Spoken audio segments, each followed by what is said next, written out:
There are people in your life right now, not because they love you, not because they support you, but because they see the light you carry, and they're hoping you don't realize it, because the moment you realize how high you're called to fly, they know they can't keep you grounded anymore. There is a danger, an invisible, subtle danger, that many people never recognize until it's too late. It's not the danger of failure. It's not the danger of loss. It's not even the danger of the enemy's direct attack. It's the danger of being pulled into someone else's dysfunction. Some people are not looking for solutions. They are looking for sympathy while they continue cycling in their mess. And if you're not careful, you will spend your strength trying to fix what they refuse to confront. You'll exhaust yourself trying to rescue people who are comfortable drowning, and the truth is, they don't want healing, they want attention. See, when people are broken and refuse to deal with their brokenness, they will unconsciously recruit others to validate their dysfunction. They want someone who will agree with their pain but not challenge their pattern. They want someone who will sit with them in their bitterness but never push them toward better. And when you start elevating, when you start thinking different, speaking different, moving different, they feel threatened. Because now you are a reflection of what they could be but won't choose to become. You start becoming a mirror, and people who are stuck in cycles of trauma and chaos do not like mirrors that tell the truth. They prefer mirrors that flatter them, not correct them. So what do? They attack, they gossip, they criticize, they question your motives, they question your growth, they try to pull you back. Not because they're evil, but because your evolution exposes their stagnation. And if you're not spiritually grounded, if you're not emotionally aware, you'll start bending to their tone. You'll start lowering your energy to match their instability. You'll start justifying dysfunction in the name of loyalty or keeping the peace.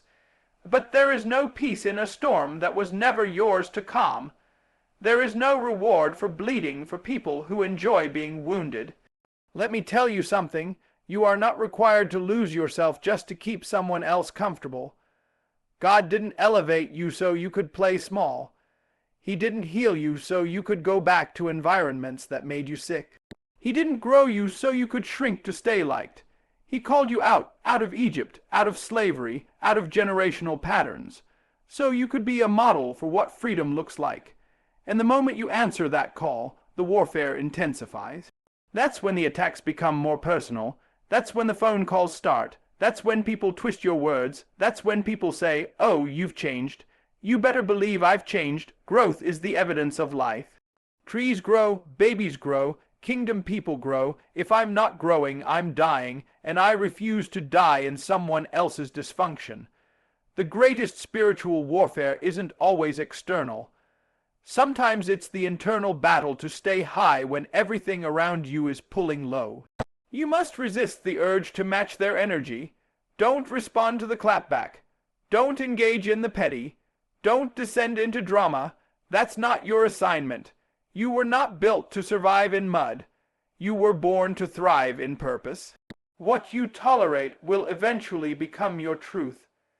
If you keep tolerating dysfunction in your circle, you'll start adapting your decisions around it.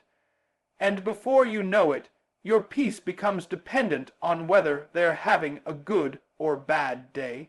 That's not partnership. That's bondage. You've got to learn how to stand still and let the fire of your integrity speak louder than the noise of their dysfunction. Because people who are healed don't need to drag others down. They pull others up. But if you're the only one reaching, if you're the only one giving, if you're the only one trying, then you're not in alignment, you're in a trap. Sometimes the most godly thing you can do is walk away. Not in pride, not in arrogance, but in wisdom, because you recognize that staying connected to dysfunction will delay your destiny. It will distort your identity. It will rob you of the clarity you need to make divine decisions. You can't walk into your future carrying yesterday's drama. You can't operate in power while entertaining pettiness. You can't be effective when you're constantly infected by someone else's chaos. This is the season to rise. This is the time to elevate, and elevation requires separation. You may love them, but you can't live like them. You may care for them, but you can't carry them. God is calling you up, and up has a cost. So when they call you fake, let them. When they say you've abandoned them, let them.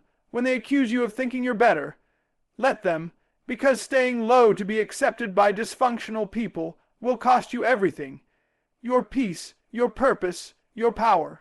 And what good is being accepted by them if it means being separated from yourself? You don't owe anyone your dissent, but you do owe God your obedience. So stay high, stay focused, stay free. There is a cost to climbing. Everybody wants elevation, but very few want the discipline and protection it demands. See, when God starts lifting you, lifting your mind, lifting your spirit, lifting your platform, there is something you must learn fast, or you will burn out under the weight of what was meant to bless you. You must guard your energy. Because where God is taking you, not everyone can go. Not because you're better, but because they're not built for the altitude. You ever been in a plane and the captain says, "We're ascending to 0 feet." You feel the shift. Your ears pop. The pressure changes. Why? Because the higher you go, the thinner the air becomes. And if you don't adjust, you'll get lightheaded. And that's what's happening to some of you. You're flying high, but still breathing the atmosphere of people who never left the ground. You're suffocating in conversations that are beneath your calling. You're depleted, not because you're weak, but because you're leaking energy in too many wrong directions. Energy is a currency. And just like you don't hand your money to everybody, you can't keep handing your presence to people who don't honor it. You keep pouring into empty people with no intention of being filled by God. You keep entertaining chaotic environments thinking it's loyalty when really it's spiritual sabotage. They don't want your advice. They want your attention. They don't want your wisdom. They want your availability. They're not drawn to your destiny. They're addicted to your presence. And if you keep showing up every time they cry wolf, you'll never be available when God calls your name. That's why Jesus often withdrew. He loved the crowd. He healed the sick. He fed the 5-0, but he still withdrew. Why? Because he understood that even divinity and flesh had to rest. Even perfection needed solitude. Even the Savior needed silence. So why do you think you can keep showing up to every crisis, every emergency, every problem, and still have peace? Let me tell you something. You cannot fulfill your assignment with a drained spirit. You can't give from an empty place. And every time you lower your standards to keep the peace with people who refuse to grow, you sacrifice your strength. And eventually, your frustration won't come from the size of your dream, but from the size of your circle.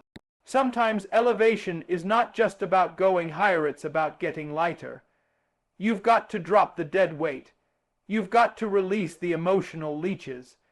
You've got to walk away from conversations that drain instead of develop. You've got to stop defending your boundaries to people who benefit from you having none, because guarding your energy is not arrogance. It's alignment. Stop apologizing for protecting your peace. Stop feeling guilty for saying no. Stop explaining why you're not available 24/7. You don't need permission to rest. You don't need validation to be unavailable.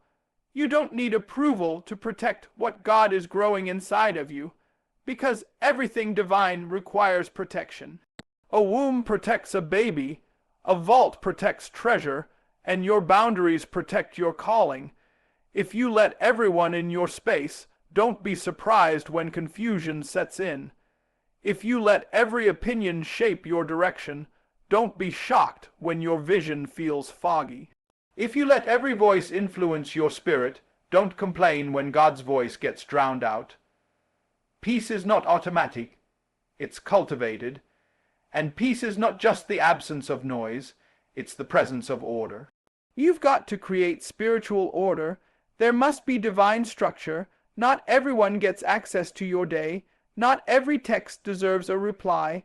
Not every invitation deserves a yes. Some things are holy, not because they're religious, but because they're protected. Your mind is holy, your time is holy, your creativity is holy, and when you spend your holiness on foolishness, don't wonder why you feel unfulfilled. Sometimes people don't like your boundaries because they can no longer manipulate your time. But boundaries are not walls.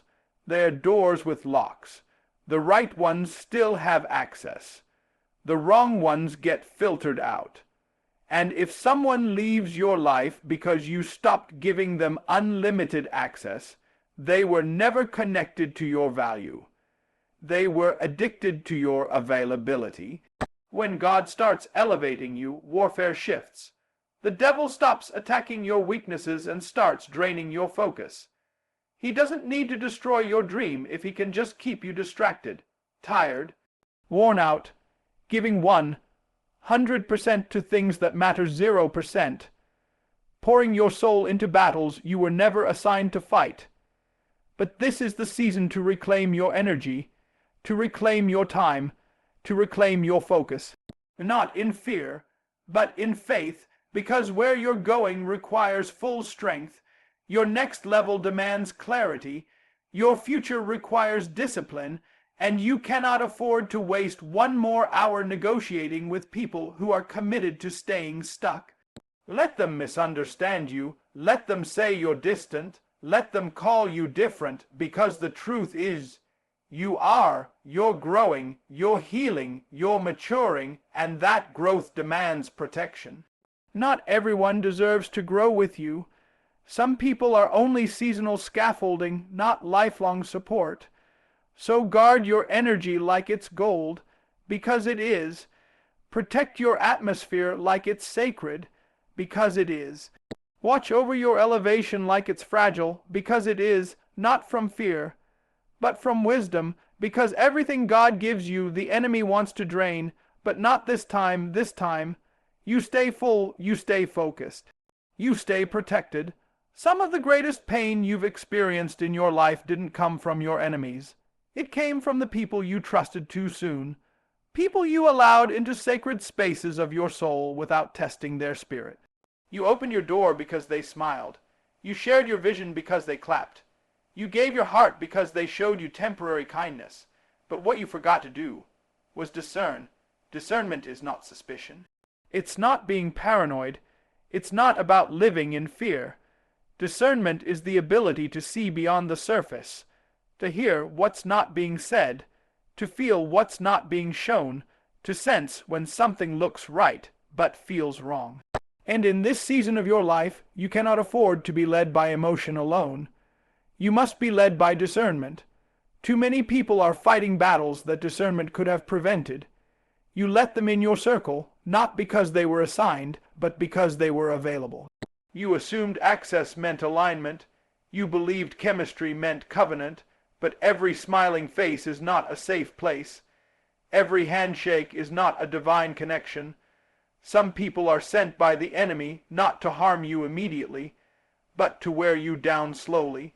They come disguised as helpers, but are really sent to drain your strength, distract your focus, and divide your spirit. That's why discernment is your shield. It's your divine filter. It's how God whispers to your spirit and says, "Watch that one." It's how he blocks certain opportunities that looked good, but were full of compromise. It's how he causes restlessness in your soul when you're about to step into something that looks right, but feels wrong. Don't ignore that nudge. Don't silence that inner alarm. That's not anxiety. That's discernment trying to protect your future. You have to stop confusing good intentions with godly direction. Just because someone means well doesn't mean they're meant to walk with you. Just because something feels urgent doesn't mean it's God-ordained. Some doors open quickly because they are traps. Some relationships move fast because the enemy knows you're impatient. That's why discernment is not just a blessing, it's a necessity. You need discernment to know when to speak and when to be silent.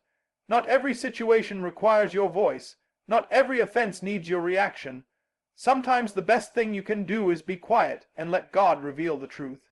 because your silence can speak louder than your defense. You need discernment to know who to help and who to leave in God's hands. If you help everyone, you'll drain yourself for people who refuse to grow. Some people are not stuck. They're stubborn. They've made a decision not to change, and every time you rescue them, you interfere with the consequences that God designed to teach them. You need discernment to know what to chase and what to let go. Not every opportunity is divine. Some platforms are poison wrapped in praise. Some connections are counterfeit, disguised as blessings. You don't need more yesies in your life. You need more wisdom, because one wrong yes can delay your destiny by years. One wrong attachment can cost you your peace, your clarity, even your anointing. The enemy is not always trying to take your money. He's trying to take your discernment, because if he can rob you of that, you'll start calling chaos normal. You'll start tolerating what should have been terminated. You'll stay in rooms where the presence of God left a long time ago, and you'll confuse spiritual warfare with divine assignment. Just because something is hard doesn't mean it's holy. Sometimes it's just wrong. You must begin to pray, Lord, sharpen my discernment. Not just for enemies, but for familiar spirits, for people who talk right but walk wrong, for opportunities that shine but don't align, for decisions that are urgent but not fruitful, because the enemy's new weapon isn't always destruction, it's distraction, and discernment is how you tell the difference between what's good and what's God. You're in a season now where you can't afford trial and error. You've made too much progress. You've healed from too much trauma. You've cried over too many mistakes. You've outgrown too many cycles. This next step must be spirit-led, not emotion-driven. You need the kind of discernment that will stop you mid-conversation and say, something's not right here. The kind of discernment that will say no, even when your feelings scream yes. The kind that sees the enemy before he makes his move. You don't need to be rude. You don't need to be hard. You don't need to explain yourself to everybody. You just need to discern and decide. Decide to protect your peace. Decide to guard your mind. Decide to shield your destiny from unnecessary delays. Because once the devil knows you lack discernment, he doesn't have to destroy you. He'll just mislead you. And sometimes the scariest thing is that disobedience often looks like opportunity when discernment is absent. So ask God to cleanse your lens, clear your vision, sharpen your instincts, and trust what he shows you, even when it doesn't make sense to others, because your discernment is not just protecting you, it's protecting everything you've been called to birth. This is not the time to be careless with your choices. This is not the time to let your guard down because you're tired. This is the time to stand firm. This is the time to discern deeply, because the next level of your life won't just require faith. It will require clarity. And clarity doesn't come from the crowd. It comes from God, through discernment, through stillness, through wisdom. So stand still, listen, trust your spirit, protect your future, because discernment is protection. When you start rising, when you start walking in your purpose, when you start breaking generational cycles and stepping into new levels of clarity, success, and spiritual maturity, you're going to hear something. Noise. And the noise isn't always loud in volume. Sometimes it's subtle. It's the murmuring of critics, the passive, aggressive comments, the distractions that come dressed as opportunities, the comparison that creeps in when you scroll too long. The pressure to explain, defend, respond, that's the noise, and if you don't learn how to elevate above it, it will drown out the very voice of God that's been calling you higher. The truth is, when you're grounded, the crowd feels louder. But when you're elevated, their voices fade. That's why eagles soar. You never see an eagle arguing with a chicken. You never see an eagle explaining its altitude to a crow. The eagle simply flies. It understands something that many of us still struggle with. Not everything deserves your attention. Some of us are grounded not because we lack power, but because we keep stopping to answer noise. You start building something great, here comes the noise. You finally get peace in your home, here comes the noise. You take a bold step in your calling, and right away, here comes somebody with their doubt, their criticism, their judgment. But you must realize that elevation requires focus, and focus can't survive in the middle of constant reaction. The enemy knows he can't rob your gift. So what does he do? He sends noise to break your concentration. That's how battles are lost. Not in strength, but in focus. If the enemy can pull you into every emotional disagreement, every pointless debate, every drama-filled moment, you'll never have the mental stillness it takes to obey God's instructions. You can't hear divine direction over the sound of distraction. And you can't build the future God showed you with your hands tied up fighting battles that don't even matter. You've got to develop the discipline to say, I hear it, but I won't respond to it. Not because you're weak. Not because you're afraid, but because you've chosen to rise. There's a time to speak and a time to be silent. There's a time to confront and a time to walk away. Wisdom knows the difference, and if you respond to everything, you forfeit the strength you need to move forward. Every great person must make a decision. Will I live at the level of reaction or revelation? Reaction is easy. Anybody can clap back. Anybody can throw shade. Anybody can post a response. But revelation requires that you see beyond the moment. Revelation says, I'm not going to trade my destiny for an argument. Revelation says, I'm not going to allow temporary voices to distract me from an eternal calling.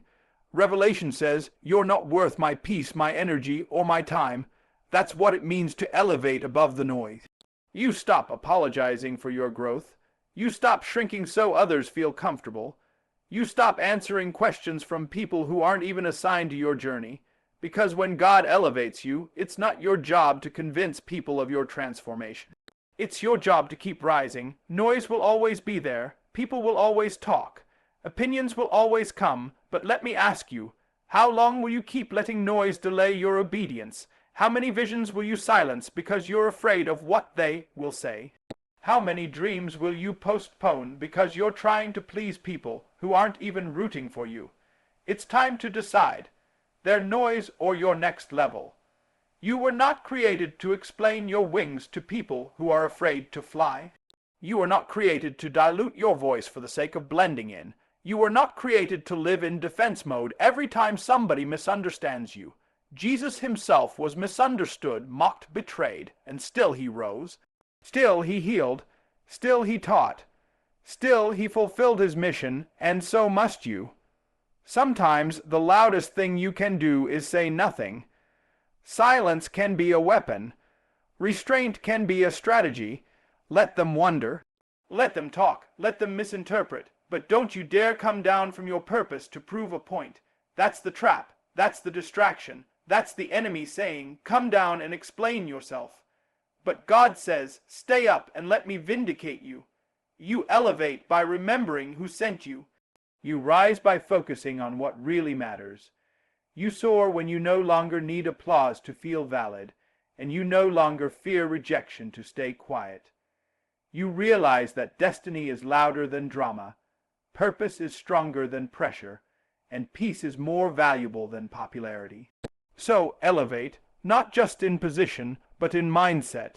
Elevate how you think, how you speak, how you respond. Protect your atmosphere. Not everyone should have access to your spirit. Some conversations don't need to be had. Some battles don't need to be fought. Some invitations don't need to be accepted. Because the higher you go, the clearer your hearing must become, and noise clouds clarity. This is your time to rise. Let them stay in the pit. Let them stay in the chatter. Let them stay in the drama. But as for you, you were born to fly above it. So flap your wings. Keep your eyes on God. Stay steady. Stay silent when necessary. Speak with power when it's time. But above all else, don't descend for noise. Because eagles don't come down to prove they're eagles. They rise, and let their wings do the talking. You were not born to blend in. You were not created to disappear in the crowd. You were not designed to simply go along to get along. There is something different about you, something heaven ordained, something divinely marked, something intentionally set apart. And that difference is not a liability. That difference is not a flaw. That difference is your assignment. But here's the tension. We live in a world that rewards imitation and punishes authenticity. From the moment you show a spark of uniqueness, the pressure starts. Be quiet, tone it down, don't be too much. Don't draw attention, don't challenge the system, just stay in line, follow the pattern. Do what everybody else is doing, but the problem is, God didn't put you here to fit into the pattern. He put you here to break it. What happens when the fire in you is louder than the box they try to put you in? What happens when your voice rises in a room where silence is the expectation? What happens when your values conflict with the culture around you? You feel the pull to shrink, the pressure to conform, the temptation to adjust who you are just to be accepted by people who don't even know who they are. But let me tell you, God doesn't anoint clones. He anoints originals. The calling on your life isn't based on consensus. It's not up for a vote. It doesn't require popular approval. You weren't chosen by committee. You were chosen by covenant. Before you were formed in your mother's womb, God said, I've got a purpose for you. Not a carbon copy. Not a duplicate. Not a recycled version of someone else's life. He gave you a voice, you a story, you a testimony, and the moment you try to suppress that, you start dying a little on the inside. Don't you dare kill your uniqueness just to keep their comfort. Don't you dare minimize your gift just because it makes others nervous. Some people will never clap for you, not because you're wrong, but because your courage confronts their fear. Your growth exposes their complacency. Your fire reveals their indifference. But you weren't called to shrink to their expectations. You were called to stand out in your anointing. Think about every person God used mightily in Scripture. They stood out. Noah built an ark in the middle of dry land while the rest of the world laughed. Moses confronted Pharaoh when everyone else submitted. Esther walked into a throne room and changed a nation. David ran toward a giant while trained warriors trembled. Jesus, the Christ, stood in truth when the religious system hated him for it. God has never used people who were obsessed with fitting in. He uses those who are set apart, and being set apart means being misunderstood. It means being talked about. It means being left out. It means walking alone sometimes, but isolation is often a sign of preparation.